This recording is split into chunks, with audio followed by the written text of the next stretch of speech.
নমস্কার, আমি ব্লগ বলছি। এটা আমি বলতে পারতাম যদি আমার হাত থাকতো। ফিজিক্সে আমার অবদান ঠুটো জগন্নাথের মতন। এক একজন করে আসছে, আমায় উঠিয়ে উঠিয়ে এক এক জায়গায় রেখে দিচ্ছে।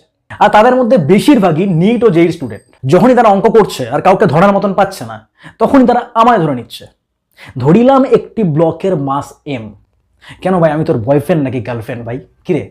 সেই জবের থেকে ওল্ড টন বলে গেছেন, বাইরে থেকে প্রযুক্ত বল দ্বারা বাধ্য না করলে স্থির বস্তু চিরকাল স্থির থাকে। সেই থেকে শিক্ষক প্লাস ছাত্রছাত্রী আমার পেছনে মেরে মেরে স্থির অবস্থা থেকে গতিশীল বানানোর চেষ্টা করেই যাচ্ছে। পেছনটা লাল করে দিয়েছে মেরে মেরে। তখন থেকে সব বাড়ির নেতারা আমায় সিপিএম এর ব্লক বলে খেপায়। তো কেউ আমায় টেবিলের ওপর রেখে জিজ্ঞেস করছে আমার ওয়েট কত। তো ঠিক আছে, তখন ভাবলাম অন্য মানুষের যেমন করে ওয়েট বের করে হয়তো তেমন করেই আমার ওয়েট বের করবে। যাই হোক, ওয়েট তো বের করলোই, কিন্তু পর মুহূর্তেই আবার জিজ্ঞেস করে, বলো তো টেবিল তোমার পেছনে ওপরের দিকে যে রিয়াকশন ফোর্স